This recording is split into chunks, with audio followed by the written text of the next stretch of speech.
Jadi SOPI ini dia relevan ya dengan salah satu prinsip kepemiluan, yaitu melayani. Ya.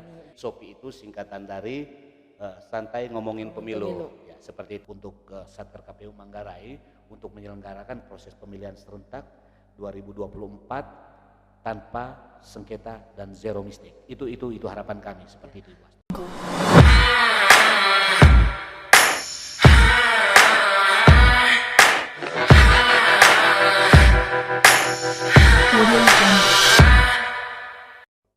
Hai teman pemilih, apa kabarnya hari ini? Jumpa lagi bersama saya Astrid dalam Stop di Podcast Santai Omongin Pemilu. Di mana di podcast ini kita akan membahas berbagai hal mengenai kepemiluan. Nah teman pemilih, podcast kali ini juga merupakan podcast perdana dari KPU Kabupaten Manggarai. Mari kita beri tepuk tangan dulu ya untuk KPU Kabupaten Manggarai. Yeay! Nah teman pemilih, di episode perdana kali ini di studio podcast SOPI KPU Kabupaten Manggarai, saya sudah bersama dengan tamu spesial.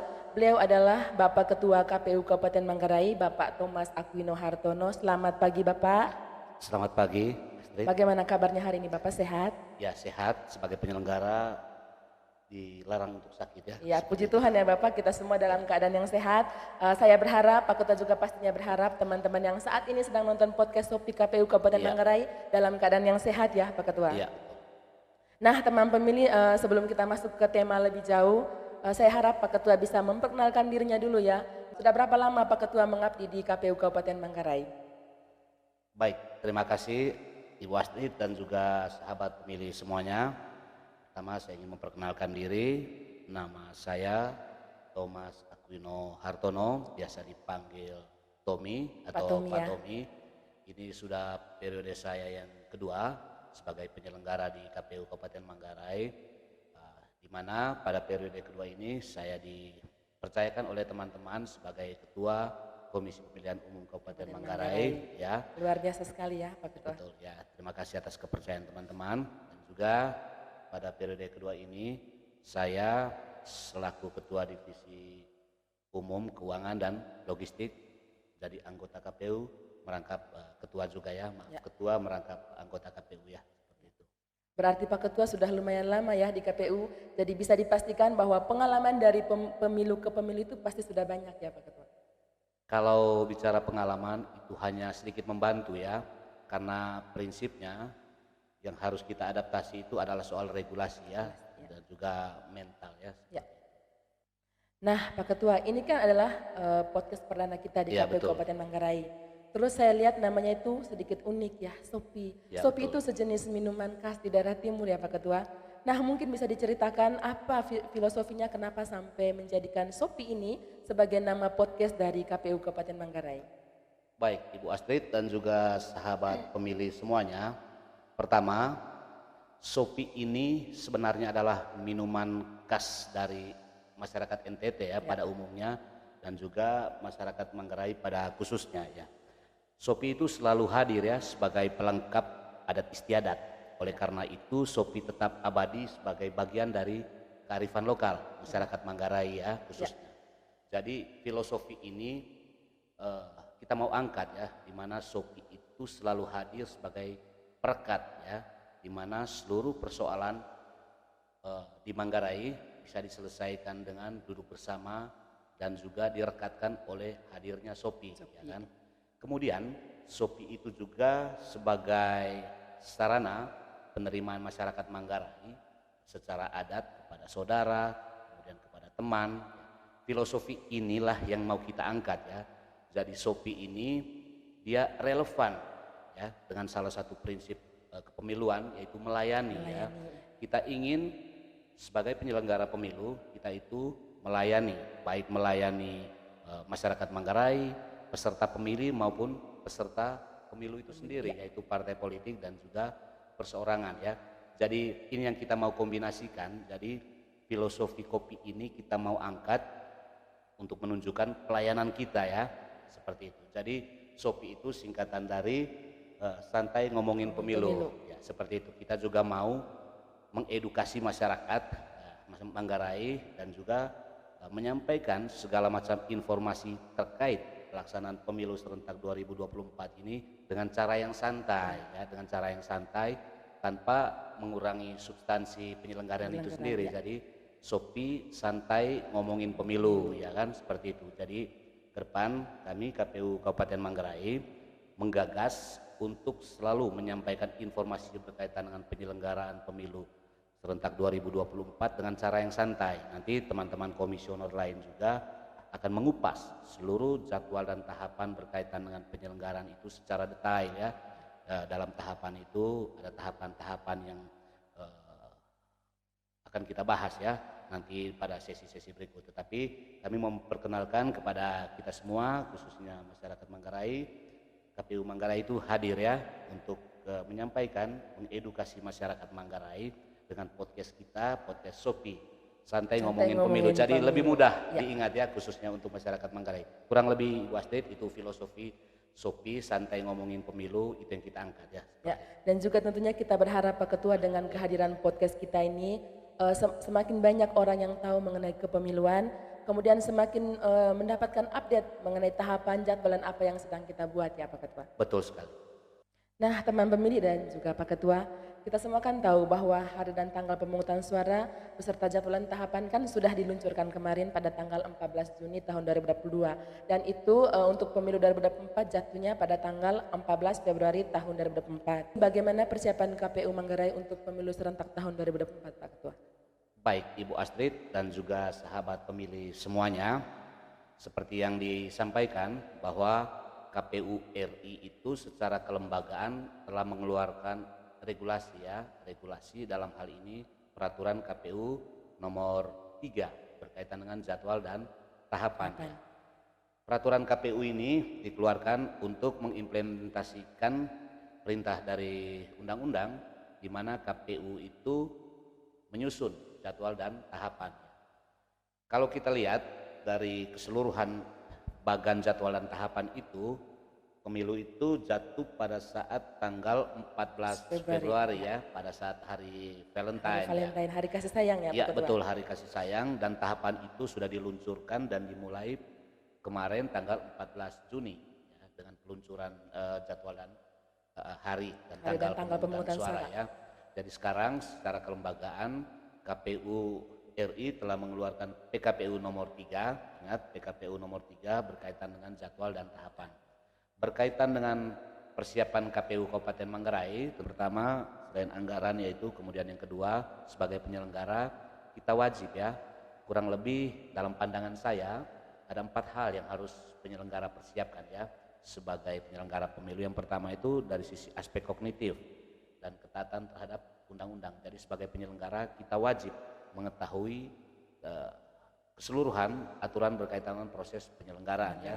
Jadi itu harus paham, penyelenggara harus mampu memahami apa yang diinginkan oleh peraturan perundang-undangan dan juga aturan turunan lainnya berupa PKPU, dan juga sekaligus ketaatan terhadap aturan perundang-undangan dan PKPU tersebut.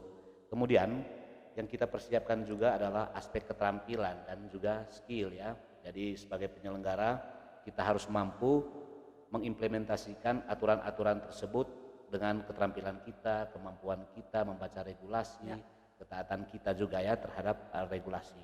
Kemudian yang ketiga yang tidak kalah penting itu, sebagaimana diamankan di undang-undang dan juga PKPU, sebagai penyelenggara kita harus mampu menaati 5 asas pemilu ya, yang kita tahu sebagai luber jurdil ya, langsung, umum, bebas, rahasia, jujur dan adil, dan juga kurang lebih 11 prinsip penyelenggaraan pemilu ya, di mana mandiri, jujur, adil, berkepastian hukum, tertib, terbuka, proporsional, profesional, kemudian akuntabel, efektif dan juga efisien ya. Itu hal-hal yang perlu ada di penyelenggara. Dan yang terakhir itu adalah aspek psikomotorik ya, itu berkaitan dengan kemampuan fisik, penyelenggara itu harus sehat ya kan, kemampuan untuk menerima tekanan. Kurang lebih 8 tahun saya di KPU, kurang lebih sebagai penyelenggara kita butuh 4 hal tersebut ya, baik mulai masa persiapan pemilu sampai saat akhirnya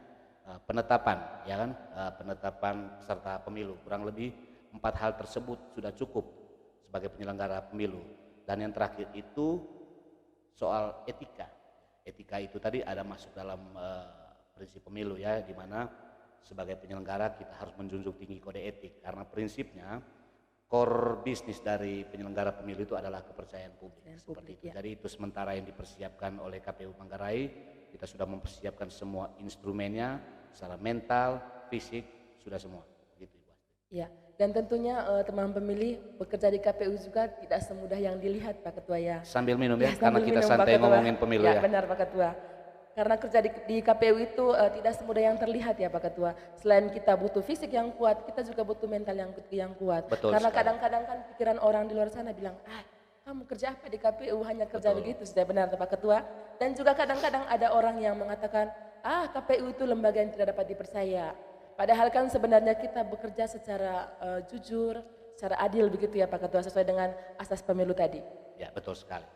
Dan perlu diingat ya, jadi KPU sekarang itu dari masa ke masa itu selalu ya bertransformasi menjadi lembaga yang kredibel ya, di mana semua perangkat-perangkat aturan dan sistem itu sudah dibentuk ya kan, baik dari sisi persiapan, penyelenggaraan sampai penyelesaian. KPU itu tidak hanya profesional, tidak hanya dituntut profesional, tapi kerja-kerja kelembagaan kita juga itu diawasi ya kan, baik oleh perangkat yang sudah diatur oleh peraturan perundang-undangan, dalam hal ini Bawaslu dan DKPP, tapi secara khusus oleh masyarakat ya, masyarakat umum, stakeholder, intinya semua pihak ya kan, seperti itu.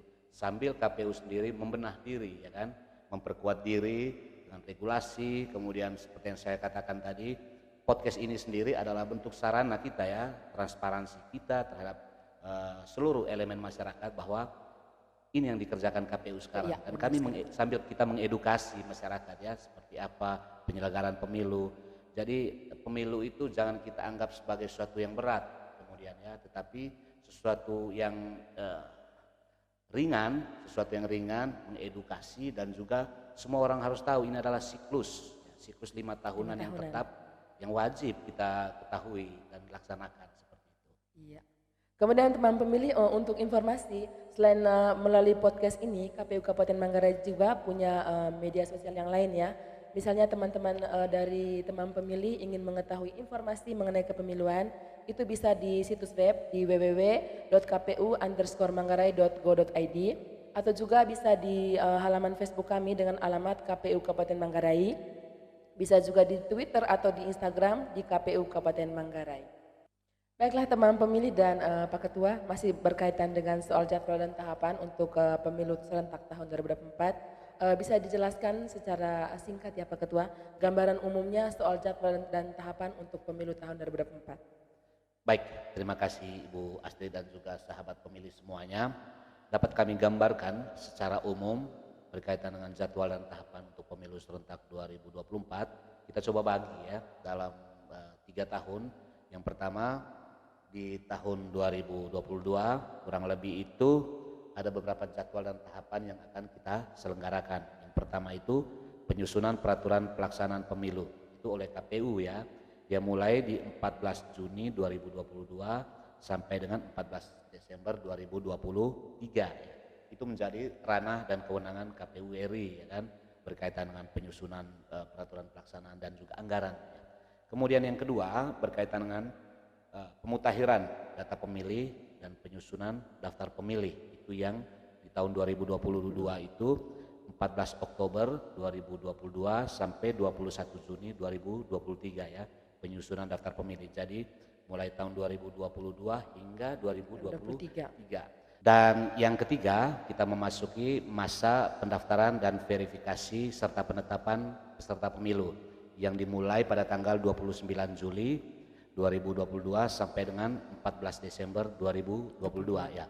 Perlu kami informasikan di awal bahwa untuk pemilu 2024 ini berbeda dari pemilu sebelumnya, di mana pemilu 2019 itu ada bagian yang dilakukan oleh KPU Kabupaten. Seluruh pendaftaran itu juga dilakukan di tingkat kabupaten. Penyerahan dokumen berupa KTA dan juga KTP.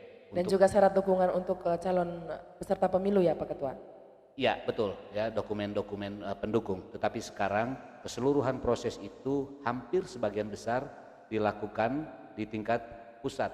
Dalam hal ini seluruh partai politik yang akan mengikuti kontestasi pemilu 2024 itu secara terpusat akan melakukan pendaftaran di KPU KPU RI RI. ya. Oh, jadi pendaftarannya sekarang hanya satu pintu di KPU RI ya Pak Ketua? Ya, untuk penyerahan dokumennya juga di KPU RI ya. Secara umum dapat kami sampaikan berkaitan dengan jadwal pendaftaran dan verifikasi partai politik itu sekarang kebetulan kita memasuki masa pengumuman pendaftaran ya kan, yang akan dimulai 29 Juli sampai 31 Juli 2022. Prinsipnya KPU Kabupaten meneruskan pengumuman tersebut ya melalui media-media sosial kita, melalui radio ya kan, untuk seluruh masyarakat Manggarai. Kemudian yang kedua, kita akan masuk masa pendaftaran.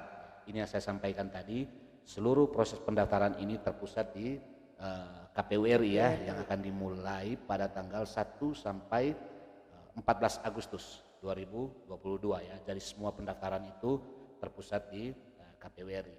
Kemudian apa yang kita akan lakukan di tingkat kabupaten? Yang pertama, verifikasi administrasi ya. Verifikasi administrasi itu dilakukan di tingkat KPU RI, di mana KPU RI akan meneliti dokumen-dokumen persyaratan untuk menjadi partai politik ya. Ada beberapa syarat, kurang lebih dapat kami sampaikan itu nama ya, nama partai politik, kemudian lambang partai politik, kemudian alamat kantor tetap, kemudian rekening partai politik ya.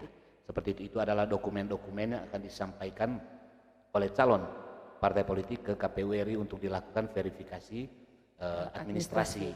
Kemudian dokumen-dokumen tersebut, maaf tadi ada yang lupa, dan juga dokumen dukungan dari keanggotaan partai politik ya.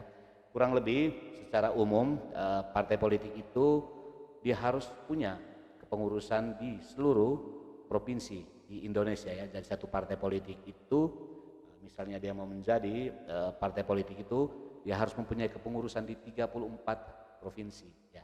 34 provinsi dan juga 75% kabupaten kota ya kan. Jadi satu partai politik itu harus mempunyai kepengurusan di 75% dari kabupaten kota ya. Kemudian yang ketiga itu harus mempunyai kepengurusan di 50 kecamatan di kabupaten yang bersangkutan ya. Ada ya 50% ya. Untuk konteks NTT itu berarti untuk Kabupaten Manggarainya itu berarti harus tersebar kepengurusan di 6 kecamatan ya, 6 kecamatan dari 12 kecamatan ya. Jadi partai A itu minimal harus mempunyai kepengurusan di 6 kecamatan. Karena kita mempunyai 12 kecamatan. Perlu sahabat pemilih semuanya, perlu kami sampaikan untuk dokumen kepengurusan dan juga keanggotaan partai politik ya, yang disyaratkan dalam undang-undang dan juga PKPU 4 ini, untuk menjadi sebuah partai politik di tingkat kabupaten ya, sebuah partai politik ya, minimal menyampaikan 1000 atau 1/1000 ya dari jumlah penduduk pada kabupaten yang bersangkutan. Itu jumlah minimal ya yang disampaikan untuk menjadi partai politik ya. Setelah itu saya coba kembali ke verifikasi administrasi itu dalam jadwal dan tahapan itu dimulai 2 Agustus sampai 11 September 2022. Sebagian besar proses verifikasi administrasi ini akan dilakukan juga di tingkat pusat ya. KPU RI akan melakukan verifikasi administrasi terhadap kepengurusan dan juga keanggotaan dan persyaratan-persyaratan lainnya ya. Tugas KPU Kabupaten pada akhirnya nanti kita akan membantu ya, KPU RI dalam melakukan proses verifikasi administrasi terhadap kepengurusan dan juga keanggotaan ya kan. Verifikasi administrasi kita akan mengecek ya kan kegandaan ya, kemudian apakah yang bersangkutan, pendukung yang bersangkutan adalah TNI Polri, apakah dia sudah berusia 17 tahun atau sudah pernah kawin, karena ini adalah syarat-syarat untuk menjadi anggota partai politik ya. Kita membantu KPU RI untuk melakukan verifikasi administrasi ya. Setelah proses verifikasi administrasi selesai, kita akan menyampaikan kembali ke KPU RI melalui KPU provinsi melalui satu aplikasi yang namanya aplikasi Sipol, ya kan. Aplikasi Sipol ini adalah singkatan dari Sistem Informasi Partai Politik, ya. Jadi semua dokumen kepengurusan dan keanggotaan partai politik itu akan diinput melalui Sipol, ya kan, oleh operator Sipol partai politik, ya kan. Jadi dokumen kepengurusannya itu akan diunggah ke Sipol baik kepengurusan maupun keanggotaan, ya. Ini untuk sarana mempermudah, ya, KPU secara hierarkis untuk melakukan proses verifikasi administrasi dan faktual, ya. Tetap juga nanti partai politik itu akan menyampaikan dokumen hardnya, ya, ke KPU RI secara berjenjang. Kemudian dapat saya lanjutkan, setelah proses-proses itu kita sampaikan ke KPU RI melalui aplikasi Sipol, ya, ini akan dicek kembali oleh KPU RI, ya kan, apakah masih memenuhi ambang batas, ya kan. Setelah kita melakukan verifikasi administrasi, kita KPU RI akan melakukan pengecekan ulang apakah dokumen tersebut itu untuk keanggotaannya itu memenuhi syarat atau tidak. Berbeda dari pemilu sebelumnya bahwa dalam PKPU 4 ini jika ada kekurangan kepengurusan dan kekurangan keanggotaan, kalau dulu itu kompensasinya partai tersebut harus menyampaikan 2 kali lipat dari kekurangan.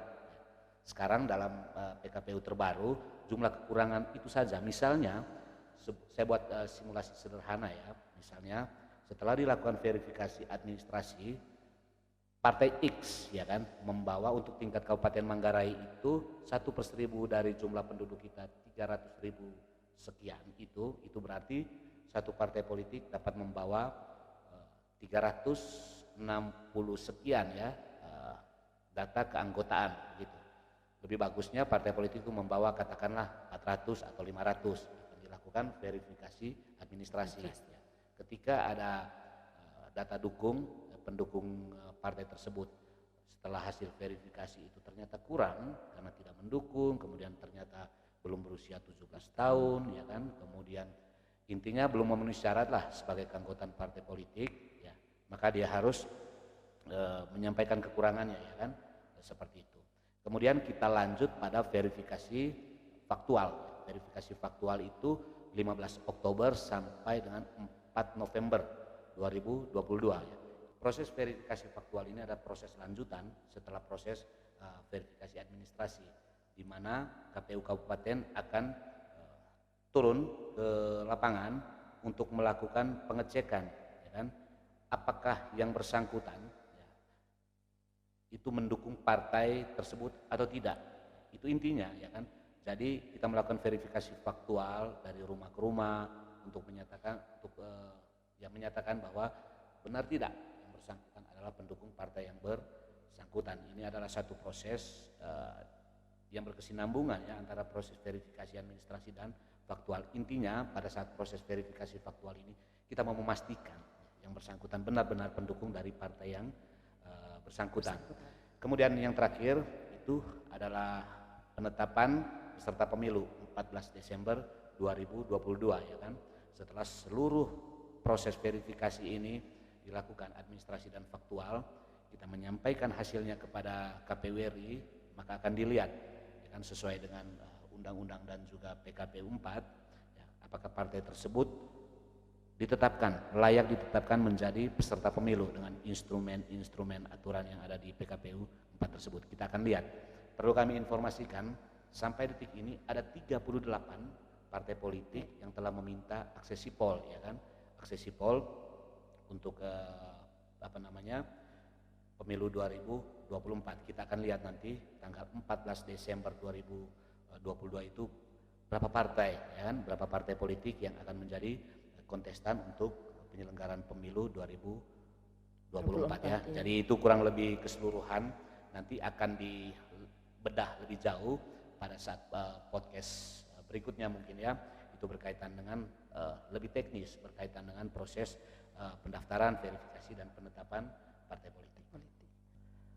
Setelah itu untuk tahun 2022 ada satu jadwal dan tahapan lagi yang akan kita kelola, yaitu penetapan jumlah kursi dan penetapan daerah pemilihan yang dimulai 14 Oktober 2022 sampai 9 Februari 2023, ya. gambaran secara singkat perlu saya sampaikan, penetapan dapil ini akan kita lakukan dengan berkoordinasi ya, berkoordinasi dengan partai politik, kemudian tokoh masyarakat, ya kan. Apakah dapil kita ini masih relevan? Sekarang untuk Kabupaten Manggarai itu 5 dapil ya. Untuk penetapan dapil ini tetap pada akhirnya menjadi kewenangan atau ranah dari KPU RI ya, tapi kita diperintahkan untuk melakukan komunikasi dengan partai politik, ya, stakeholder terkait, tokoh masyarakat, tokoh agama, apakah 5 dapil ini untuk pemilu 2024 masih relevan atau tidak?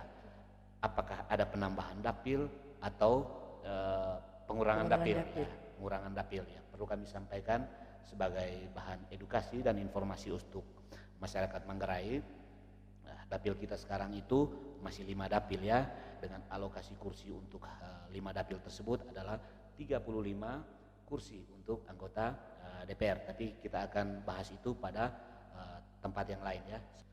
Setelah itu masih di tahun yang sama di 2022 kita akan memasuki masa pencalonan ya, masa pencalonan presiden dan wakil presiden, kemudian pencalonan DPD dan juga pencalonan 3 lembaga legislatif, yaitu DPR RI, DPR Provinsi dan juga DPRD Kabupaten Kota.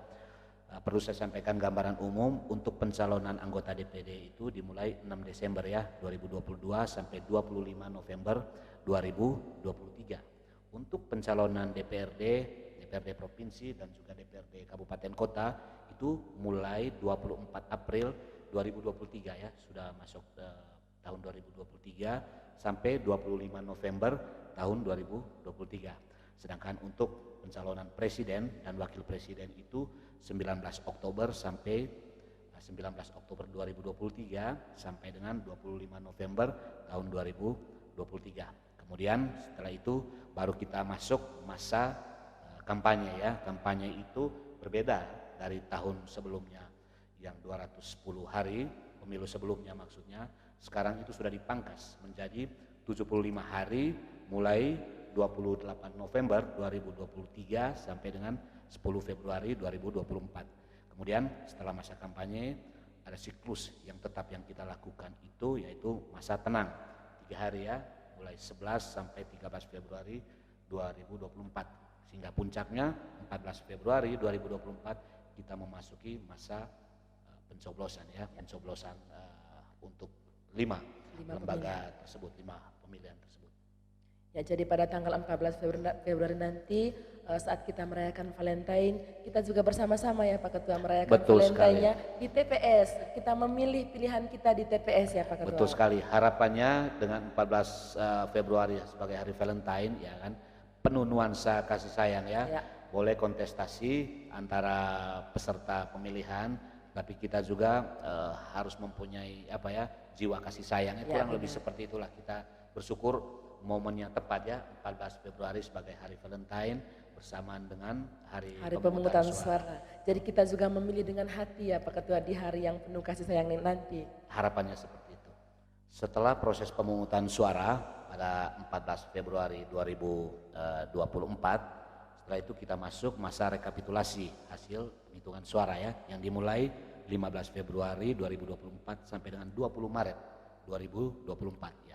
Ini adalah siklus yang tetap ya, proses-proses berjenjang di mana rekapitulasi itu dimulai di TPS, kemudian tidak ada lagi rekapitulasi di tingkat PPS ya, langsung ke tingkat kabupaten dan kemudian rekapitulasi tingkat provinsi dan terakhir di tingkat pusat ya, seperti itu. Setelah itu kita masuk tahap yang terakhir ya, yaitu penetapan hasil pemilu. Intinya keseluruhan proses ini sampai mulai masa persiapan hingga penetapan itu yang kita gambarkan tadi ya, seperti itu. Demikian. Ya, terima kasih Pak Ketua. Teman pemilih, demikian ya gambaran umum soal jadwal dan tahapan pemilu serentak untuk tahun 2024. Jika teman pemilih ingin mengetahui lebih detail soal jadwal dan tahapan, itu bisa lihat di PKPU nomor 3 tahun 2022 dan juga PKPU nomor 4 tahun 2022. Nah, PKPU ini bisa teman-teman pemilih akses di jdih.kpu.go.id. Nah, Pak Ketua, mengenai jadwal dan tahapan tadi, mungkin bisa dipetakan nih potensi sengketa yang mungkin akan dihadapi oleh penyelenggara pemilu untuk pemilu tahun 2024 ini. Baik, Astrid dan juga sahabat pemilih semuanya, untuk potensi sengketa ini sebenarnya kalau kita lihat dari siklus tetap 5 tahunan ini, dari jadwal dan tahapan yang sudah secara umum saya gambarkan, baik dari pemilu sebelumnya maupun untuk pemilu 2024, setiap tahapan itu mempunyai potensi sengketa ya. Sengketa. Dapat saya uraikan bahwa sengketa itu ada dua. Yang pertama itu sengketa berkaitan dengan proses ya kan. Proses, kemudian sengketa hasil berkaitan dengan hasil. Untuk sengketa proses ya, ada dua juga ya. Sengketa di antara peserta pemilu itu sendiri ya kan, di antara partai politik ya kan, antara peserta pemilu. Kemudian sengketa proses itu yang kedua, sengketa proses itu berkaitan dengan antara peserta pemilu dan juga penyelenggara pemilu, di mana sengketa tersebut itu berkaitan dengan berita acara ataupun SK yang dikeluarkan oleh penyelenggara dalam hal ini KPU ya. Perlu saya sampaikan bahwa untuk sengketa proses ini ya, Bawaslu akan menangani sengketa proses yang berkaitan dengan proses-proses yang dikeluarkan oleh KPU dalam hal ini penyelenggara ya kan. Di sana itu ada proses mediasi ya. Mungkin ini nanti akan lebih berkompeten itu teman-teman Bawaslu yang menjelaskan. Tapi secara umum ya, dalam sengketa proses ini setiap peserta pemilu dapat melakukan atau membawa keberatan tersebut ke Bawaslu ya kan. Bawaslu dalam proses mediasi ya. Kemudian setelah proses mediasi itu bisa apabila peserta pemilu itu tidak puas pada saat proses mediasi tersebut atau adjudikasi ya, bisa naik satu tingkat ke pengadilan ya, PT Tun seperti itu. Jadi sifatnya inkra itu sengketa proses itu akan ada di PT Tun seperti itu. Kemudian yang kedua seperti yang saya sampaikan, selain sengketa proses ada sengketa hasil. Ini berkaitan dengan hasil ya kan. Semua peserta pemilu itu dapat membawa sengketa hasil tersebut ke Mahkamah Konstitusi ya. Seperti itu prosesnya. Jadi secara umum selalu ada potensi ya, potensi untuk sengketa proses maupun sengketa hasil. Tetapi KPU secara hierarki, secara kelembagaan telah mempersiapkan instrumen yang saya sampaikan tadi ya. Jadi semua ada aturan mainnya.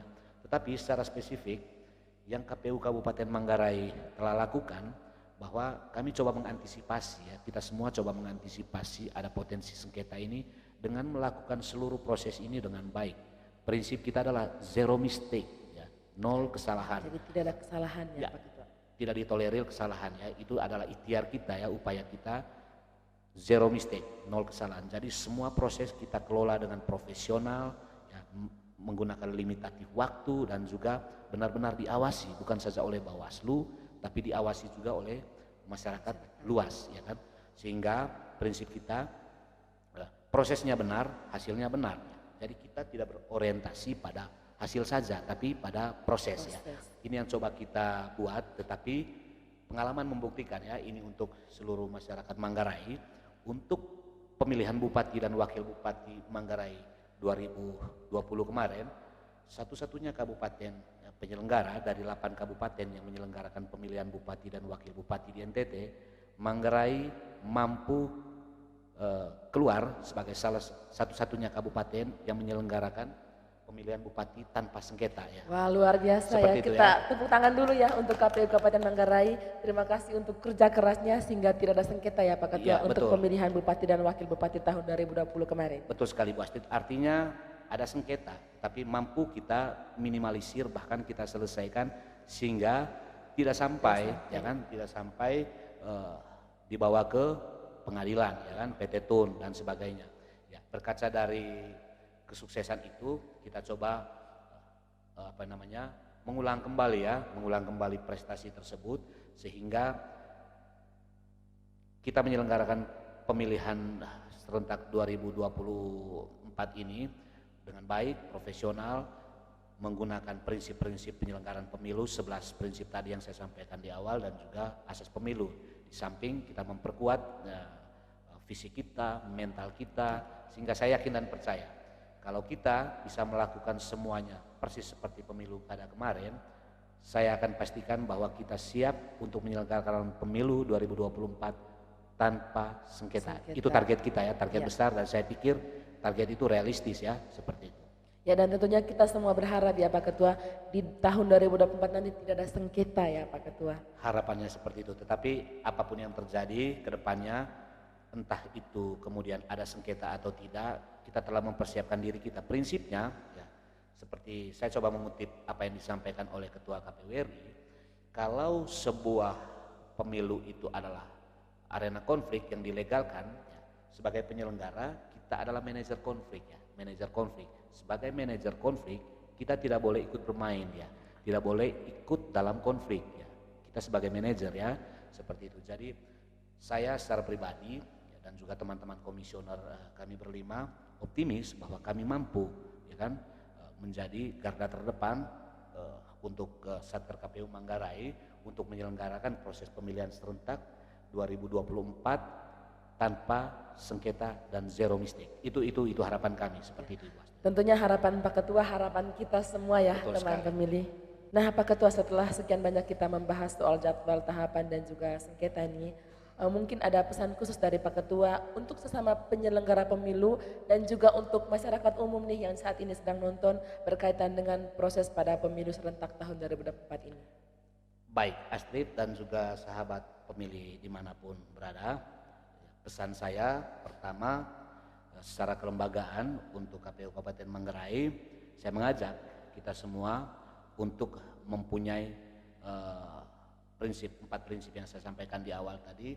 Yang pertama itu berkaitan dengan aspek kognitif ya kan, berkaitan dengan pemahaman regulasi dan juga ketaatan terhadap regulasi. Kemudian yang kedua, persiapkan mental kita berkaitan dengan fisik kita ya, psikomotorik yang saya sampaikan tadi, bahwa sebagai penyelenggara itu ada satu prinsip penyelenggara tidak boleh sakit ya kan. Ya. Kemudian yang kedua, menjunjung tinggi asas pemilu dan juga prinsip penyelenggaraan pemilu ya. Itu prinsip-prinsipnya.